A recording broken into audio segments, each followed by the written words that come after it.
예, 지난 시간에 살펴본 바가 있습니다. 바울이 밤에 환상을 보았죠. 그 환상 이야기로 말미암아서 이제 아시아 선교에서 유럽 선교로 이제 문이 열리게 되는 그 대목을 우리가 살펴본 바가 있습니다. 16장 6절에 보니까 성령께서 아시아에서 소아시아에서 말씀을 전하지 못하게 하셨다. 또 7절에 보니까 예수의 영이 허락하지 아니하셨다. 이런 표현들이 있어요.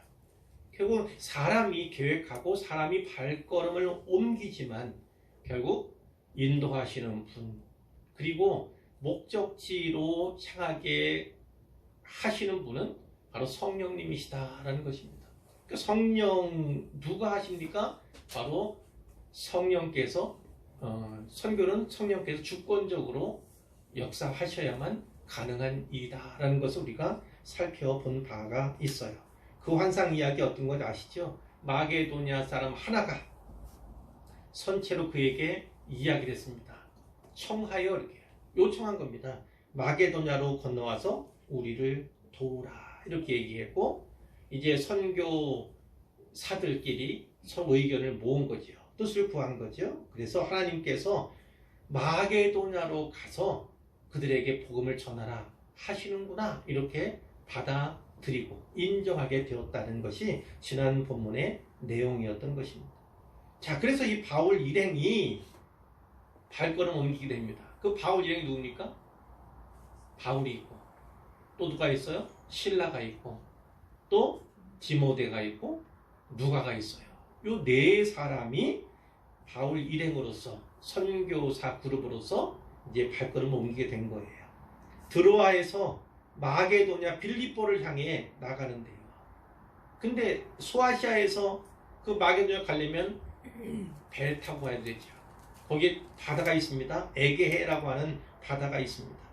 자, 드로아에서 배를 타고 가면서 어디에 도착합니까? 사모드라게. 이 사모드라게는요 섬 이름이에요. 에게해 북쪽에 있는 섬 이름인데 대개 여기에 경유해서 다음 행선지로 가는 것이 그 예상하였다고 합니다. 이튿날 네아폴리로 갔습니다. 이 네아폴리 이건 신도시 이런 의미, 신도시 이런 의미인데 이 네아폴리는 빌립보의 항구 도시다 이렇게 얘기할 수 있어요. 그러니까 빌립보 사람들이 주로 이용하게 되는 인근에 있는 그 항구다 이렇게 볼 수가 있는 것인데요. 이 드로아에서 네아폴리까지는요 100길로 220km 정도 됩니다. 220km. 그러니까 결코 짧은 거리가 아니에요. 그렇죠? 아주 먼 거리인데 이 먼 길을 이틀 만에 도착했다는 겁니다. 이틀 만에. 그 얘기는 어떤 겁니까? 나중에 이 길을 반대 방향으로 또 가게 되는데, 배를 타고 가게 되는데 그때는 5일이 걸렸어요. 5일. 그러니까 5일 걸리는 때도 있는데 이틀이 걸렸다는 건 어떻습니까? 순풍이 불었다. 바람도 그렇고 여러 가지 상황이 매우 순조로웠다. 그것을 우리가 이제 깨닫게 알게 되는 것이죠. 자, 이 네아폴리에 도착해서는요 이제 걸어야 합니다. 약 16km 정도를 걸어서 빌립보에 들어가게 되는데, 이 빌립보에 대한 설명이 12절에 나와 있어요. 마게도냐 지방의 첫 성, 첫 번째 성 이런 의미가 아니라 첫 성이라는 건 으뜸되는 성이다. 가장 큰, 그러니까 거기에 중심지다 이렇게 볼 수가 있고, 또 하나는 뭐냐면 로마 식민지. 마게도냐 사람들이 주전 4세기에 만든 도시가 여기인데 1세기쯤에는요 1세기, 주전 1세기죠. 로마 식민지가 되었어요. 근데 이것은 거의 자율권이 주어진, 그리고 직할시적인 성격을 갖고 있었다 이렇게 알려져 있고요. 로마의 퇴역군들이 많이 살았다 이렇게도 알려져 있고 매우 부유한 또 지역이었음을 또 알게도 합니다. 자, 이 빌립보에 들어갔을 때 이제 몇 가지 일들이 일어나는 거예요. 3가지 내지는 4가지 주목할 만한 사건들이 이제 나머지 부분들에 기록이 되게 되는데요. 그 첫 번째가 뭐냐면 루디아의 회심 이야기입니다. 루디아의 회심 이야기. 자, 13절에 보시면요. 안식이 되었어요. 거기서 며칠을 지냈는데 안식이 되었습니다. 안식이 되니까 우리가 기도할 곳이 있을까? 이렇게 생각을 해가지고 찾게 된 거죠. 문 밖에 나갔습니다. 이 문 밖은 성문 밖을 말하는 거예요. 성문 밖에 나가서 강가까지 갔습니다. 거기에 일정한 곳에 앉았다 이 말이에요. 근데 거기에 모인 여자들이 있었다는 것을 우리가 또 성경을 통해서 확인하게 되는 거죠. 근데 여기에 학자들 얘기에 따라 조금씩은 의견이 분분하긴 하지만 여기 기도할 곳, 이 기도할 곳이란 용어는 독특한 용어입니다. 유대인의 회당을 가리키는 용어다 이렇게 알려져 있어요. 그래서 회당은 아닙니다. 회당은 적어도 유대인 남자 10명 이상이 되어야지만 회당을 세울 수 있는 거예요. 조건이 갖춰지는 겁니다. 근데 아마 회당이 거기에 있었던 것 같지는 않고 그것은 곧 유대인들이 거기에 많았던 것 같지도 않은 거예요. 하지만 이 기도할 곳 이렇게 표현하는 것을 봐서 감히 회당처럼 사용하는 일정한 예배 처소가 있었을 것을 우리가 짐작할 수 있다는 거죠. 그런데 이 예배 처소에 여자들만 모였다. 또 이거 어떻게 해석할 수 있습니까?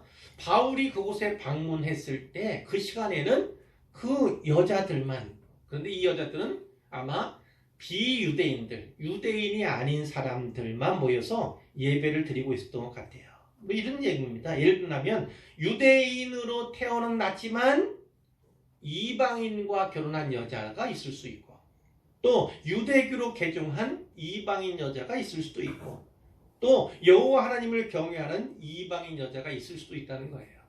그들이 이제 따로 시간을 정해서 예배를 드리고 모여 있을 그때에 바울이 방문한 것으로 이렇게 생각을 하죠. 자, 바울 일행이 여기서 거기에 모인 여자들과 대화를 나누는 건데 그 중에 누가 있습니까? 루디아라고 하는 여인이 있었습니다. 이 루디아에 대한 설명이 있죠. 두아디라시에 있는 자색 옷감 장사 이렇게 먼저 나와 있어요. 자, 두아디라는 자색 옷감으로 유명한 곳입니다. 거기 출신의 여인이다 이렇게 볼 수 있는데 이 빌립보 도시에서 자색 옷감 장사를 하고 있었던 거예요. 근데 이 자색이라는 것이 이 고대에는요 아주 중요하고 귀한 것이었습니다. 주로 두로 해안가에서 서식하는 달팽이, 그 달팽이에서만 아주 적은 양이 수집된다고 그래요. 그렇기 때문에 이 자색 염료는요 아주 고가의 값비싼 귀한 그런 사치품이에요, 말하자면. 그래서 왕족이나 귀족들 아니면 쉽게 구입할 수도 사용할 수도 없었다 이렇게 알려져 있는데요. 그러니까 이 자색이라는 것은 곧 권력을 상징한다 이걸 볼 수가 있는 거죠. 그러한 사람들의 장사하려니까 이 루디아도 어느 정도는 그 급이 되는 이렇게 생각할 수 있고 또 돈이 많은 부유한 그리고 어느 만큼의 영향력이 있는 여인이었을 것을 우리가 짐작할 수 있다는 거예요. 자, 루디아는 또 하나님을 섬기는 경건한 이방인이었습니다. 경건한 이방인이었어요.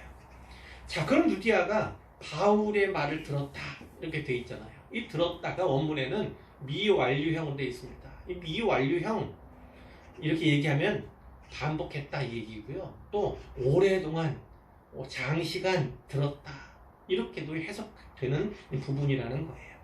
자, 이렇게 바울의 말을 듣고 있을 때 어떤 역사가 있습니까? 주께서 그 루디아의 마음을 열어주셨어요.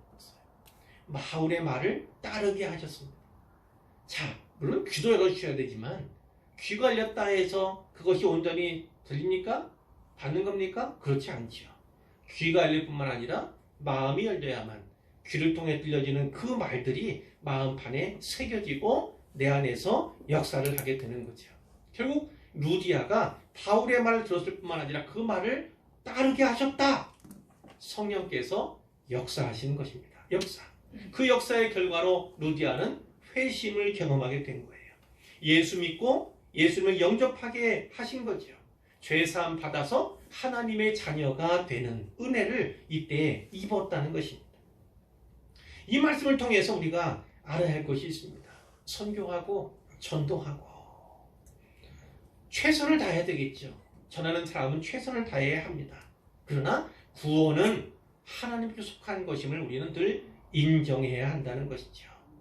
그렇기 때문에 복음을 전할 때도 하나님 저들의 마음을 열어서 이 말씀을 받게 해주십시오. 믿게 해주십시오. 주님을 영접하게 해주십시오. 이런 기도가 항상 따라야 되고 또 선행돼야 하는 것입니다. 자, 이렇게 루디아가 하나님의 자녀가 되는 회심의 역사가 있었는데 거기서 멈춘 게 아니죠. 그뿐만 아니라 그의 온 집이에요. 그 집이 다 세례를 받고, 이 집이라는 건 뭡니까? 그 식구들, 그리고 그 집에 부리는 종들까지를 다 합한 개념이에요. 그러니까 루디아만 아니라 그 집에 온 사람들이 다 세례를 받았다라는 거죠. 세례를 받았다. 자, 바울 일행이 그 전에 머무는 동안에는 아마 그 여관 같은데 전전하지 않겠습니까? 어디에 처소를 두고 거기에 묵었지 않겠습니까? 그런데 이렇게 세례 받고 난, 온 집이 세례 받고 난 이후에는 어떻게 합니까? 이 바울 일행에게 청을 거죠. 만일 나를 주 믿는 자로 알거든 내 집에 들어와 유하라. 아마 이 부유한 여인이었으니까 그 집도 꽤 넓고 컸을 것으로 생각할 수 있는데요. 나를 주 믿는 자로 알거든. 이건 어떤 의미예요? 내가 믿음으로 하는 겁니다. 주를 믿는 믿음으로 하는 겁니다. 그러니까 내 집에 들어와서 여기서 머무십시오. 빌립보에 있는 동안 우리 집에서 머무십시오. 이렇게 했다는 거예요. 그리고 강권했다는 거죠. 강권해요. 결국 머물게 했다는 거죠. 여기서 우리가 꼭 깨달아야 하는 대목이 있어요. 뭐냐면 예수를 믿는 사람은요, 무엇을요? 섬김을 잘해야 한다는 겁니다. 그 섬김을 통해서 저 사람의 믿음과 신앙, 그 정도가, 깊이가, 수준이 어떠한지, 혹은 진정성이 어떠한지 그것을 살필 수 있게 되는 거지요. 하나님 자녀다? 그러면 놓칠 수 없는 부분이 바로 섬기는 겁니다. 섬김을 잘하는 사람은 하나님의 자녀로서 잘 살아가고 있다. 이렇게 볼 수가 있는 거지요. 자, 두 번째 이제 사건이 나오는데 거기에는 이제 점치는 여종에게 귀신을 쫓아낸, 점치는 여인에게서 귀신을 쫓아내준 그 사건에 대해서 기록이 되어 있습니다. 자, 16절에 보니까 우리가 기도하던 곳, 그러니까 기도하는 곳이 한 용어다라는 것을 알 수 있죠. 지난번 안식일에 루디아를 만나서 복음을 전하고 또 거기서 또 세례로 이어졌던 바로 그곳 아닙니까? 때때로 거기에 갔던 건 또 예배도 있겠지만 전도하기 위해서, 혹은 그들 다시 만나 양육하기 위해서 그 장소가 바로 거기였음을 우리가 짐작할 수가 있는데요. 바로 그곳으로 가던 거예요. 그곳으로 가는데 누구를 만났습니까? 점치는 귀신 들린 여종. 귀신 들린 여종이에요. 이 여종 그랬지만 노예입니다. 노예. 그리고 귀신이 들려 있어요. 그 귀신의 역사로 말미암아 점을 치는 그 여인을 만나게 된 거예요. 그러니까 이것은 나이가 어린 여인을 우리가 알 수 있는 거예요. 나이가 어린 거죠. 자, 그런데 이 귀신 들린 여종은 점을 잘 본 것 같아요. 그래서 주인들에게 큰 이익을 주었다. 이렇게 말씀하고 있죠. 그러니까 주인들은 그 여자 노예로 말미암아, 점치는 귀신 들린 여자 노예로 말미암아 큰 이익을 보고 있었다. 그 얘기예요. 그러니까 점은 자기가 치지만 이익은 누가 보는 겁니까? 주인이 보는 그런 형국이었던 거죠. 그런데 이 여종이 바울과 우리는 나머지 세 사람을 말하겠죠. 그들을 따라오면서 막 소리 지르는 거예요. 소리 질러요. 뭐라고 얘기합니까? 이 사람들은 지극히 높은 하나님의 종으로서 구원의 길을 너희에게 전하는 자라. 예수님에게도 그렇죠. 또 예수님의 제자들에게도 그런 적이 있습니다. 귀신이 다른 말을 하잖아요. 그렇죠? 귀신이 다른 말을 할 때도 있잖아요. 자, 근데 뭐라고 하냐면 이 사람은 지극히 높은 하나님의 종이다. 지극히 높은 하나님, 우리는 여호와 하나님을 떠올리죠. 당연히 그렇습니다. 그런데 지극히 높은 하나님은 그 지역, 그 사회에서는요, 다른 누군가를 가리키는 거였어요. 그게 누구냐면 제우스신이에요. 제우스 신을 가리키는 거예요. 그러니까 여호와 하나님, 우리에게는 당연히 하나님께만 합당하다 이렇게 생각되는 그 용어가 그 사회에서는 제우스 신에게 주어지는. 그러니까 지극히 높은 하나님은 여호와 하나님만 아니라 그들이 생각하는 제우스일 수 있는 거지요. 제가 가끔 그런 말씀 드리잖아요. 하나님과 어떤 신이라고 한 뭐 누구든지 이렇게 같이 놓으면 어떻게 됩니까? 하나님께 욕이 되는 거고 그 우상한테는 뭐가 돼요? 영광이 되는 거예요. 그러니까 절대 그럴 수가 없는데 아마 바울은 거기에서 불편함을 느꼈을 가능성이 있겠다. 그럼에도 불구하고 우리가 보기에는 진짜 귀신이 맞는 말을 하네? 뭐 이렇게도 볼 수가 있는 거죠. 자, 18절에 보니까 바울이 심히 괴로워했다. 괴로워한 이유 생각해보면 혹여나 하나님과 그 하나님의 자리에 놓인 제우스 신, 우상 그것 때문에 마음이 불편했을 수 있음을 생각할 수가 있는 거고요. 또 하나는요. 좀 더 합리적으로 실천적으로 얘기한다면 전도에 방해가 되기 때문이에요. 회방이 되기 때문에 그렇죠. 이거 빌립보는 이교도 도시예요. 이교들이 그리고 많은 신들이 또 제우스와 같은 그 우상이 그렇게 판치는 그런 도시인데 그런데 어떻게 합니까? 오늘날 이슬람 국가에 가서 무슨 일을 전할 때도 어때요? 조심조심 그리고 조용하게 은밀하게 개인적으로 이렇게 선교해야 되는 지역이 있는 건데 여기도 바로 그런 지역이었던 것 같아요. 그런데 어떻게 해요? 그런데 이 귀신 들린 여종이 고래고래 소리치면서 하니까 따라다니니까 일이 되겠냐고요. 사역이 되겠냐고요. 방해가 되고 회방이 되니까 결국은 괴로워하던 바울이 돌이켜서 귀신에게 이야기하게 된 겁니다. 선포하게 된 거죠. 예수 그리스도의 이름으로 내가 네게 명하노니 그에게서 나오라. 그때 귀신이 아무 반항도 하지 못하고 즉시 나오게 되는 거예요. 아무것도 아니면서, 그죠? 아무것도 아닌 것이 깝치고 있어요. 19절에 보니까 거기는 그 다음에 무슨 얘기 나오냐면 바울과 신라가 감옥에 갇힌 그 일에 대해서 나오는 거죠. 여종은 우리 땅에 보면 자유케 됐잖아요. 그죠? 그 영혼을 사로잡았던 그 악한 영이 물리쳐졌으니까 떠났으니까 자유케 된 것 아닙니까? 물론 거기에 복음이 들어가야 완전한 자유가 있긴 하지만 귀신으로부터 해방된 것은 맞잖아요. 자, 그래서 여종 입장에서 보면 그것이 좋은 거죠. 물론 주인에게 사랑받지 못하게 됐을 수는 있지만 어쨌든 그 여종의 인생을 보면 이만큼 좋은 일이 어디 있겠어요. 하지만 이 여종을 부리던 이 소유하고 있는 이 주인들의 입장은 달랐던 겁니다. 그들은 즉시로 분노하죠. 왜 분노합니까? 자기 수익의 소망이 끊어진 것을 보고 어렵게 됐잖아요. 이제는 그 여종으로 말미암아 돈 벌 길이 없어진 거예요. 들어오던 돈줄이 끊어진 거예요. 그 얘기하고 있는 겁니다. 그러니까 이 여종이 영혼은 어떻고 그가 귀신 들려서 어떻게 얼마나 괴로워했는가 그것은 전혀 안중에도 없고 관심에도 없는 거죠. 그들이 중요한 건 뭐예요? 그들에게 중요한 건 돈이에요. 돈을 벌어다 주는 수단. 그것이 내 노예고 내 여종이었는데 그렇지 못한 것에 대해서 분노하고 있는 거죠. 자, 그러니까 바울과 신라를 붙잡아서 장터로 관리들이 끌어갔습니다. 여기 장터지만 아고라입니다.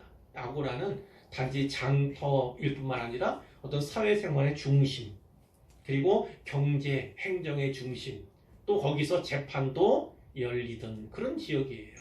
고대에는 대개 이렇게 돼 있죠. 자, 이 바울과 신라를 붙잡아서 근데 4명이 있었는데 왜 2명만 붙잡아 갔을까? 아마도 이 바울과 신라가 제일 열심히 하지 않았을까?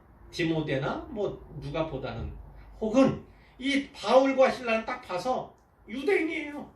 차림이 행색 유대인이에요. 그런데 누가 그리고 디모데는 사실은 아니잖아요.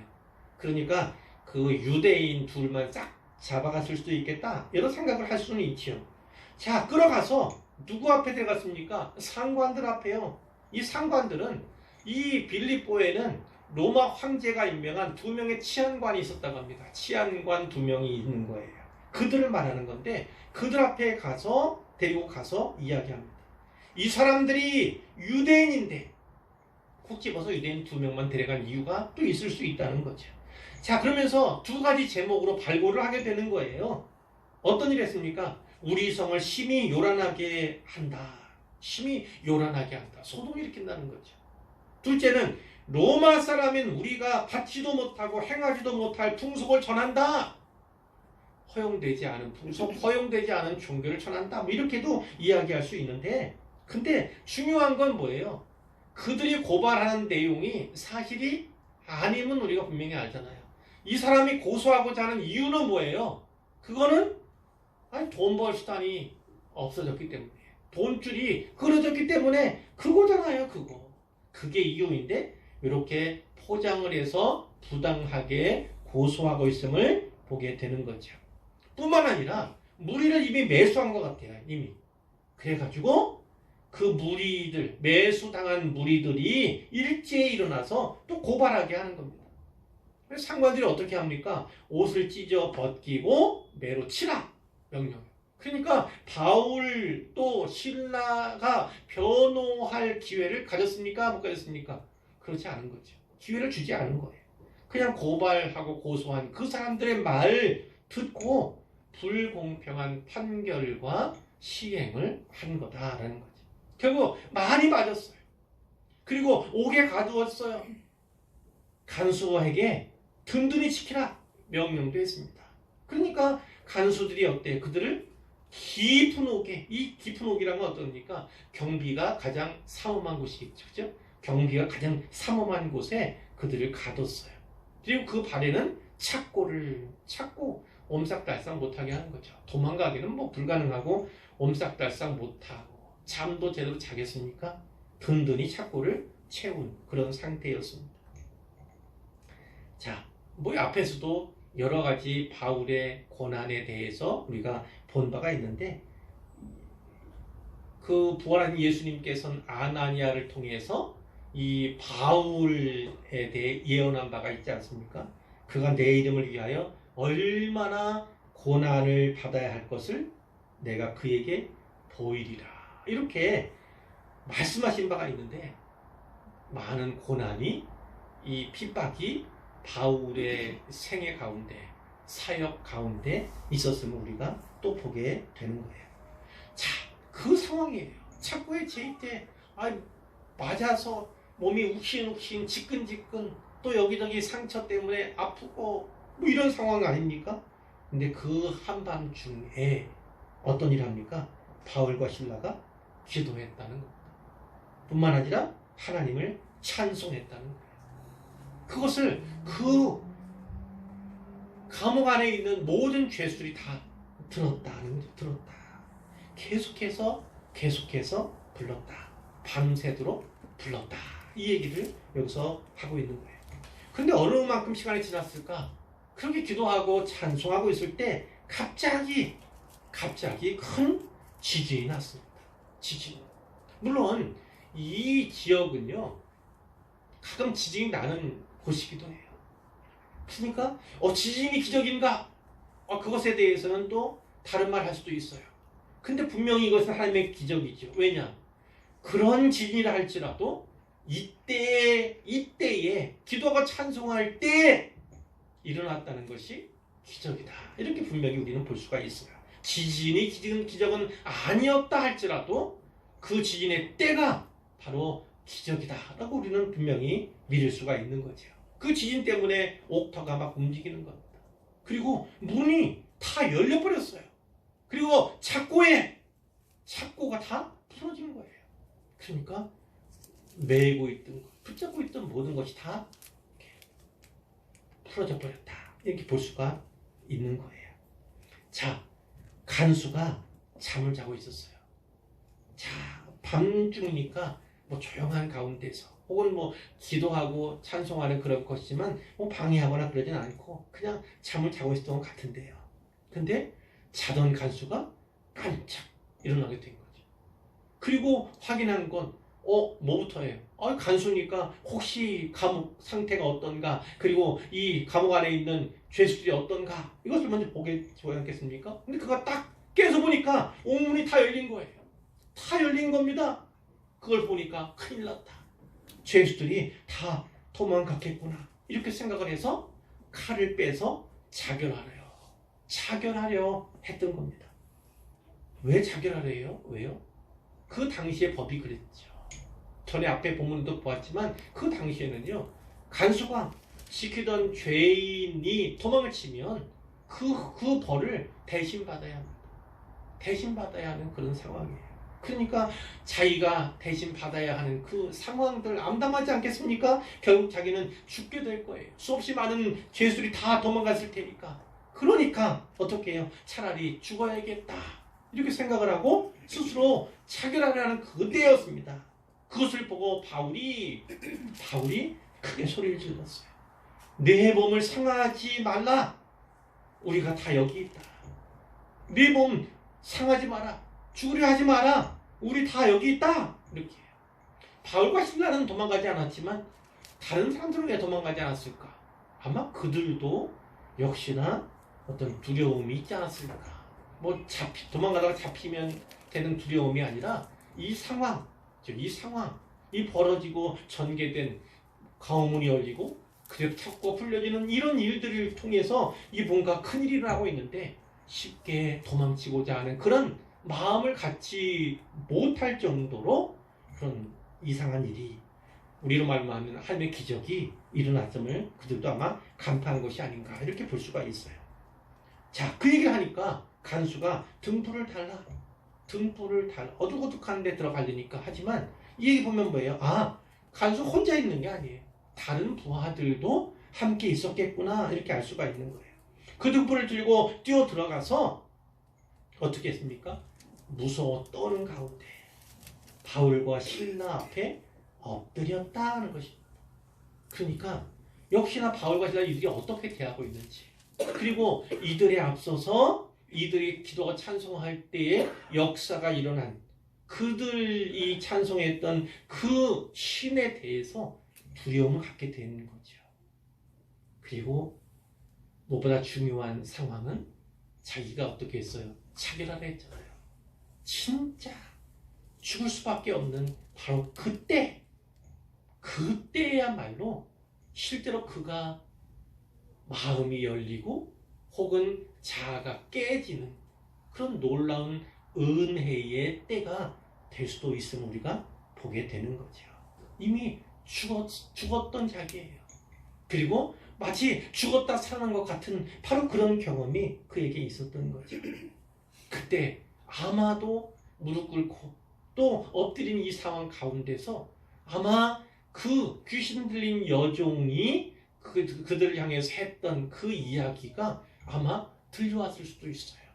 전에는 그냥 예사롭게 생각했던 그것이었지만 바로 이 상황 앞에서 또 이들 앞에서 그가 마음이 동했던, 무언가 마음이 움직였던 그런 울림이었을 수도 있겠다, 이런 생각을 할 수가 있죠.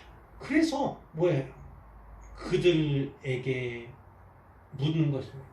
선생들이여, 내가 어떻게 하여야 구원을 받으리까? 내가 어떻게 하여야 구원을 받으리까? 그 여종이 이야기했던 구원의 길을 너에게 전하는 자라 했던 그 예사롭게 봤던 그것이 이 당시에 기억이 되고 예사롭지 않은 전혀 특별한 그런 울림으로 그에게 다가왔을 것을 우리가 보게 되죠. 그 구원의 방편을 묻는 이 간수에게 바울이 이야기합니다. 주 예수를 믿어라. 그리하면 너와 내 집이 구원을 받으리라. 아멘. 예수 믿으면 너는 구원받을 수 있어요. 근데 왜 내 집이 이렇게 얘기합니까? 내 집이 구원을. 바울은 알았죠. 이 집안의 가장 아닙니까?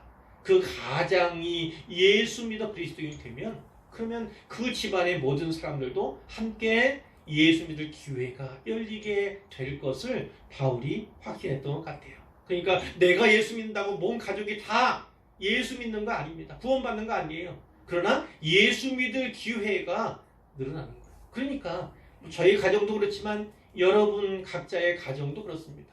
한 사람이 예수를 잘 믿기 시작하면 그 한 사람으로 말미암아 온 가족이 다 예수 믿게 되는 거예요. 그럴 기회가, 아주 좋은 기회가 이제 주어지게 된다, 이렇게 볼 수가 있고, 우리가 항상 기도하는 것처럼 온 가족이, 모든 식구가 다 예수 잘 믿고 다 구원받는 그런 가정들이 되시기를 주님의 이름으로 축복합니다. 아멘. 예. 그래서 이 주의 말씀을 전할 기회를 갖게 되는데요. 그 사람, 간수에게도, 그리고 그 집에 있는 모든 사람에게도 복음을 전할 기회를 갖게 되는 거예요. 그리고 33절에 보면 자기와 그 온 가족이 다 세례를 받았다, 이런 말씀이 있잖아요. 그리고 자기 집에 올라갔다. 그러니까 이 말씀을 전하고 세례를 받은 건 어디서 이루어졌습니까? 집에서 이루어진 것이 아니고 아마 이 감옥의 뜰에서 이루어진 것이 우리가 짐작할 수가 있는데, 그 밤에 33절에 어떻게 합니까? 간수가 바울과 실라를 데려다가 맞은 자리를 씻어줍니다. 매 맞았잖아요. 그 매 맞은 자리, 상처난 부분, 거기를 잘 씻어줬다. 근데 여기에서는 우리가 주목할 부분이 있잖아요. 간수는 누구를요? 그들을, 바울과 실라를, 그 상처를 씻어줬고, 바울과 실라는 뭐를 씻어줬습니까? 결국 복음으로 말미암아 그의 죄를 씻어준 것입니다.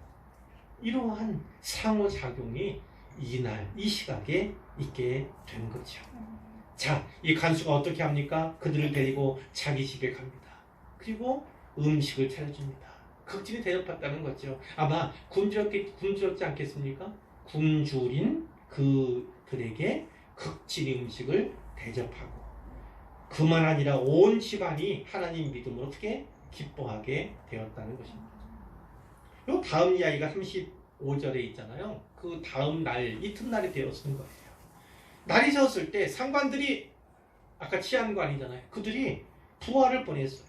여기에서 일어난 일을 알고 보낸 게 아니에요. 알고 보낸 게 아니에요. 그 얘기는 무슨 이야기냐면, 이 사람들을 놓으라. 이건 무슨 얘기냐면요. 이 상관들이 봤을 때도 별거 아니었던 거예요. 그러니까 이 그냥 이 고소들하고 고발했으니까 그냥 매나 흠신 두들겨 팬 다음에 감옥에 하룻밤 잡아놨다가 방면해야겠다, 이런 생각들이 상관들이 있었던 거예요. 큰 문제가 아니라는 것을 이렇게 알고 있음에도 불구하고 이렇게 한 거죠. 자, 날이 새어서 이제 그 사람들을 방면하라, 이렇게 얘기가 왔어요. 간수가 그걸 듣고 이 바울에게 이야기를 하게 되는 거죠. 상관들이 사람을 보냈습니다. 당신들을 놓으라고 합니다. 이 평안이 가려도 좋습니다. 이렇게 얘기했다는 거예요. 근데 바울이 어떻게 합니까? 바울이 버팅겨요. 감옥에서 나가라고 하면 잘됐다, 이렇게 나갈 수도 있는데 버팅깁니다. 왜 버팅겨요? 로마 사람인 우리를, 그러면 자기가 로마 사람이라는 것, 로마 시민이라는 그 신분을 바라는 거예요. 말하는 거죠. 바울도 그렇고 실라도 마찬가지예요. 로마 시민이었습니다. 로마 사람인 우리를 죄도 정하지 아니하고 공중 앞에서 때리고 옥에 가두었다가 이제는 가만히 내보내고자 하느냐? 로마 시민은 특권이 있습니다. 특히 재판 공정하게 받지 않고, 또 부당한 판결, 또 공중 앞에서 수치스럽잖아요. 로마 시민을 수치스럽게 때리고 옥에 가두고, 이런 일을 하면 안 되죠. 치안관리를 할지라도 그럴 수 없어요. 그리고 또 나중에는 보겠지만 로마 황제 앞에까지 자기가 요청할 수 있어요. 거기가 재판받겠다, 이렇게 요청할 수 있는 권이 로마 시민에게 있었던 거죠. 그 권리였던 거예요. 자, 아니다. 그들이 친히 와서 누구예요? 상관들이라고 되어 있는 그 치안관들이 와서 우리를 데리고 나가야, 옥에서 데리고 나가야 그래야지만 나가겠다, 이렇게 버틴 거예요. 이야기 좀 어렵죠. 그러면 매 맞기 전에 해야지. 매 맞기 전에 로마 시민이라고 밝히지. 왜 매 맞고 또 감방에 갇히고 그리고 이제 와서 하는가? 이렇게 생각할 수 있지만 조금 더 합리적으로 총리하면 고치지 않을 수 있겠다는 거예요. 무리가 소리 지르고 막 그랬잖아요. 예수님 마치 그 재판 아닌 재판하던 그 밤에 그랬던 것처럼 아마 로마 시민임을 밝힐 수도 있는데 그들의 소리에 묻혀가지고요 주목을 전혀 받지 못했던 그럴 수도 있어요. 그러나 또 하나는 바울이 의도적으로 침묵했을 가능성, 로마 시민임을 밝히지 않을 가능성도 또 생각해 볼 수가 있다는 거죠. 왜요? 이런 상황들 결과에 이렇게 되어 있지만 어쨌든 그들도 혼이 나봐야 그럼 어떻게 됩니까? 그 다음에 선교사로서 이곳에 올 누군가에게 그리고 이곳에서 새로 믿어서 신자가 된 사람들에게 함부로 하지 않을 수 있으니까 그것을 도모했을 수도 있다. 그것도 우리가 또 생각해 볼 수가 있는 거예요. 어쨌든 부하들이요 로마 시민이다, 로마 사람이다. 바울이 한 이 말을 듣고 즉시로 상관에 보고했던 거예요. 그리고 상관들도 역시 로마 사람이라는 그 말을 듣고 두려워합니다. 결국 그들이 안 올 수가 없었던 거예요. 두 사람이 와가지고 결국 권하여. 권하는 건 어떤 게 있어요? 달라고 달래고 또 다른 말로 하면 사과니 사과. 그렇게 해서 나가게 했다는 거죠. 그러니까 이 상관들 입장에서는 뭐예요? 오히려 자기들도 수치스러운 거예요. 공개적으로 망신을 당하게 된 그런 것을 이 빌립보 사람들도 다 알게 된 그런 상황이죠. 자, 결국 두 사람이 옥에서 나왔습니다. 그리고 어디로 갑니까? 루디아의 집에 갑니다. 루디아의 집에 들어가서 형제들, 이제 믿어 세례 받은 사람들을 만나 보고 위로하고 갔다 이렇게 됐잖아요.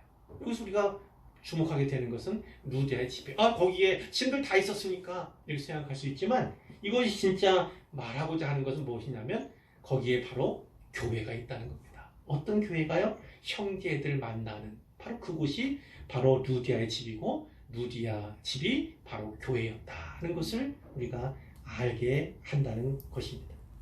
여기에 잘 나타나 있지는 않지만 주목할 부분이 있어요. 위로하고 가니라 이렇게 돼 있잖아요. 근데 영어 성경에는 어떻게 되는지 잘 모르지만 원래 의미는 뭐냐면 그들이 떠났다 이렇게 돼 있어요. 그들이 떠났다는 겁니다. 자, 그럼 뭐예요? 그들이 떠났다. 우리 했잖아요. 누가가 우리 이렇게 얘기했을 때는 누가 거기 포함이 되어 있는 상태잖아요. 그 일행 가운데. 근데 그들이 떠났다 이렇게 되어 있는 원문을 보면 누가는 이곳에 머물렀구나 라는 것을 우리가 찾게 된다고요. 사실 누가는 빌립보 출생이에요. 빌립보가 고향인 사람이 바로 누가였던 거예요. 그러니까 누가는 여기에 남겨진 거예요. 그리고 우리라고 하는 표현이 어디서 다시 나타났냐? 20장에 가요.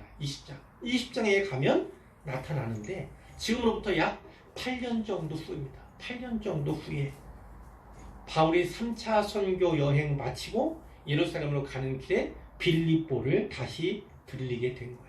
그러니까 누가는요, 자기 고향인 빌립보에서 약 8년 동안 머물면서 세워진 교회에서 성도들을 양육했을 것. 이것을 우리가 또 생각하게, 짐작하게 된다는 거죠. 자, 오늘 말씀은 바로 여기까지예요. 본문은 여기까지고 이 말씀을 통해서 몇 가지만 더 살펴보고 말씀을 맺기로 하는데 첫 번째, 오늘 본문에 계속 나오죠. 우리 성령님은 어떤 분이십니까? 만나게 하시는 분이다. 우리 성령님은 듣게 하시는 분이다. 우리 성령님은 마음을 열어주시는 분이다. 이런 이야기도 우리가 이 말씀 통해 전반적으로 보게 되는 것이죠. 전에 유럽 선교의 문을 열어주신 분이 바로 그 성령님이셨는데 첫 번째 본문에서 루디아의 마음을 열어주시는, 그래서 바울이 전한 복음을 귀담아 마음을 열어서 새기게 하고 결국 예수 믿게 하시는 분이 성령님이신 우리가 바라보게 되는 거죠. 이 루디아는 결국 이방 지역, 특히 유럽에서 공인된 첫 번째 회심자, 그 바로 루디아인 거예요.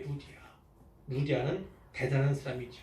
평생 바울로 살게 되는 것이고, 바로 이 루디아의 집이 교회라고 했잖아요. 그 집을 중심으로 해서 이 빌립보 선교가, 그리고 나아가 마게도냐 선교가, 그래서 선교의 중심 기저와 같은 역할을 하는 곳이 바로 여기다. 그것을 우리가 볼 수가 있는 거죠.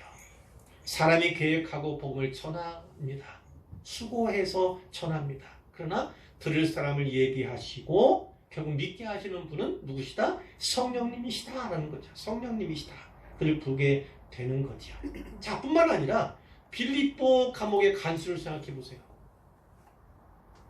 아유, 이 바울 일행이 그 빌립보 감옥의 간수를 쉽게 만나겠습니까? 여러 가지 곡절이 없었다면 만날 수 있었겠습니까? 그런 관계입니까? 그렇지 않잖아요. 그런데 결국은 그렇게 고소당하고 고발당한 결과, 매맞고 옥에 갇힌 그 결과, 그리고 그 옥중에서 일어난 그 기적의 결과, 바로 빌립보 간수를 개인적으로 만나게 되는, 누가 하신 겁니까? 바로 성령께서 하신 것이다 라는 거죠.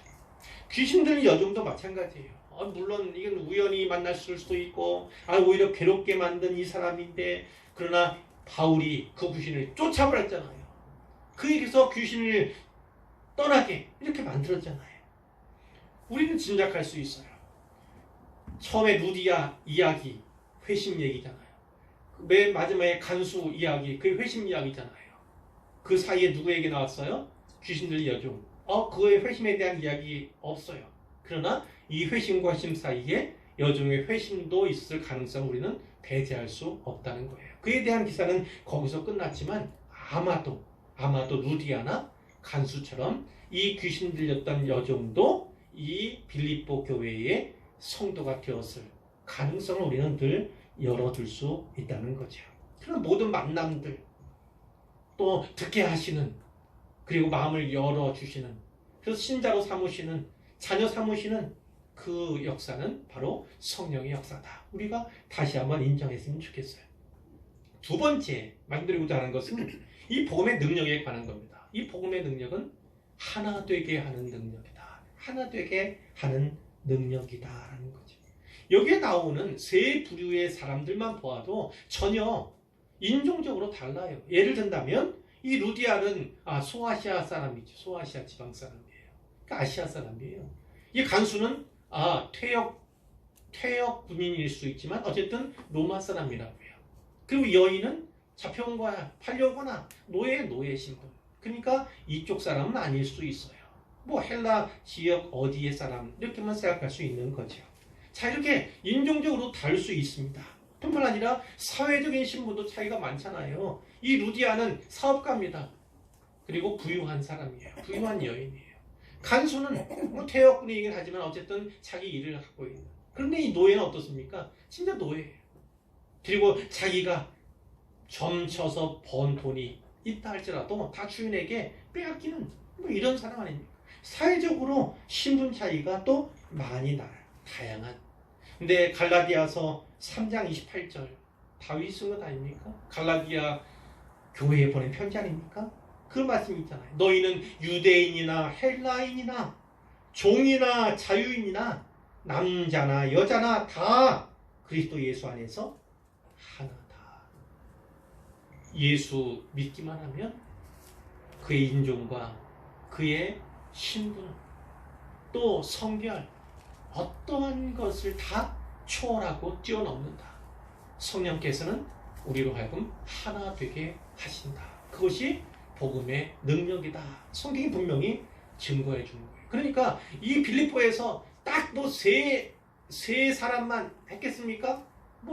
가족들도 또 집안 사람들도 있었지만 어쨌든 꼭 집어 세 가지를 얘기하는 건 그 중에서 일부를 기록한 것으로 우리는 이제 여길 수가 있는 거예요. 자, 세 번째는 기도와 찬송에 대한 것입니다. 기도와 찬송. 바울과 실라는요, 원망할 수 있었어요.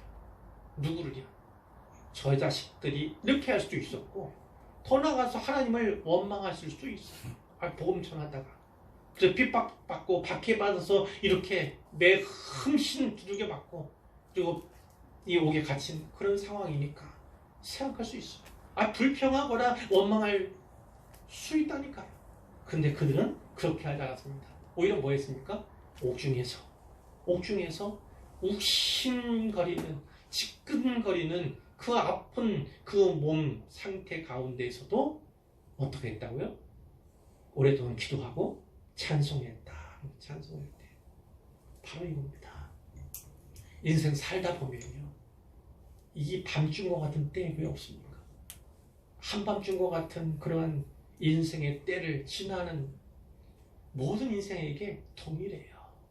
인생에도 부침이 있습니다. 어떤 때 형통하면 어떤 때는 참 곤고한, 무력이 다 있는 거지만, 성도든 성도가 아니든 통일하게 다 있는 것이지만, 중요한 건 그 밤에 어떻게 하는가, 그것이 바로 성도가 성도임을 증명하는, 하나님이 누구신가를 오히려 증거하는 그런 기회가 됨을 분명하게 우리에게 알려주신다는 것입니다. 욥기에도 그런 표현이 있잖아요. 물론 엘리후가 하는 말 가운데 있지만 하나님은 어떤 분이십니까? 밤에 노래를 주시는 분이에요. 하나님은 밤에 노래를, 인생의 밤에도 역시 노래를 주시는 분이 우리 하나님이심을 우리가 꼭 기억해야 하는 거예요. 이 밤에 부르는 노래는 어떤 노래입니까? 낮에 부를 수 있는 노래가 아니에요. 낮에는 부를 수 없는 노래입니다. 밤에만 부를 수 있는 노래가 바로 이 노래.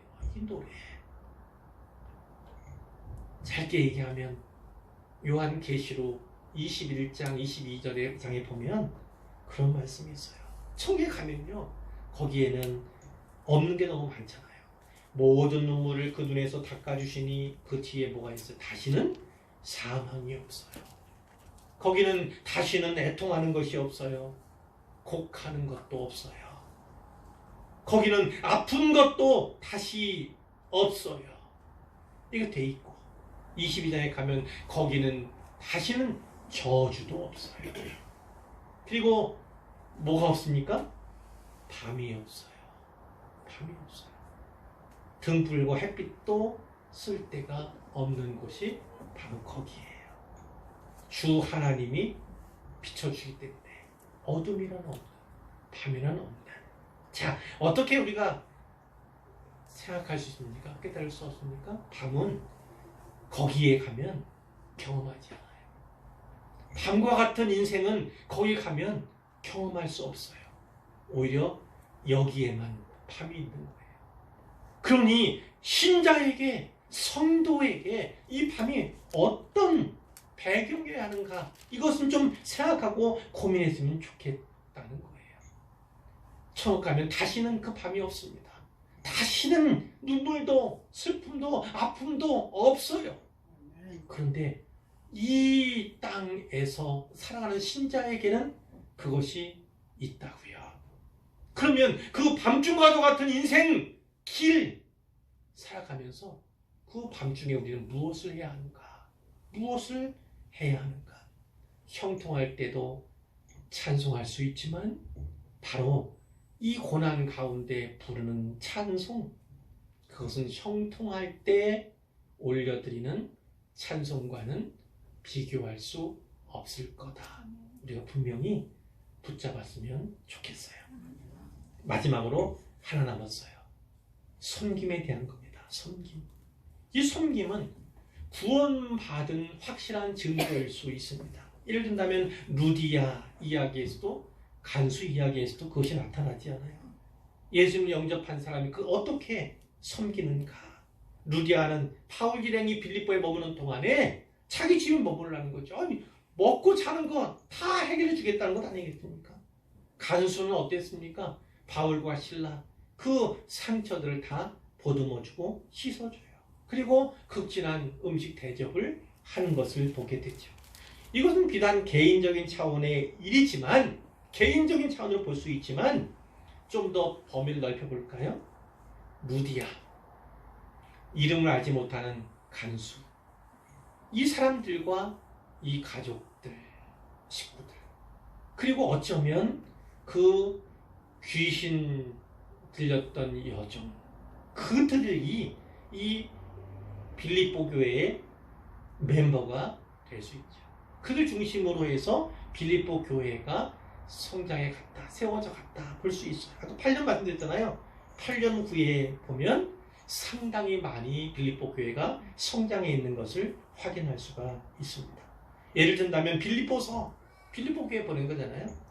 그리스도 예수의 종 바울과 디모데는 그리스도 예수 안에서 빌립보에 사는 모든 성도와 또한 감독들과 집사들에게 편지하노니 이렇게 하고, 그래서 뒤에 내용들이 다 너희 다 이렇게 이야기한다고요. 그러니까 빌립보 교회 인원도 많이 성장했다 이렇게 볼 수가 있고, 바울이 칭찬하는데 1장 5절에 보면 너희가 첫날부터 이제까지, 첫날은 뭐예요? 내가 저런 복음으로 말미암아 네가 신자가 된 그날 아닙니까? 그날부터 지금까지 복음을 위한 일에 참여하고 있는 걸 칭찬하는 내용이 거기 나와 있어요. 자, 뿐만 아니라 4장 15절 이하에 가면 또 빌립보 사람들을 칭찬하는 겁니다. 너희도 알거니와 복음의 시초에 내가 마게도냐를 떠나게 될 때에 주고받는 내 일에 참여한 교회가 너희 외에 아무도 없었느니라 이렇게 얘기해요. 뭐야? 주고받는 거 분명히 드러나지 않지만 그 가운데는 뭐예요?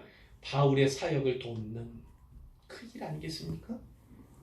근데 어디에? 유일하게 빌립보 교회 사람들이 도왔다는 것입니다.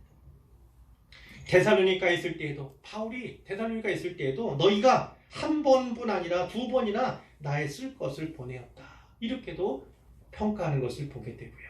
우리 여기 헌금 봉투에도 딱 나와 있는 것처럼요. 나와 있지만 거기에 어떤 나오는지 기억나세요? 이는 받으실 만한 향기로운 제물이요 하나님을 기쁘시게 한 것이라 나의 하나님이 너희 모든 쓸 것을 채우시리라. 이 말씀이 바로 빌립보서에 있는 그 내용이에요.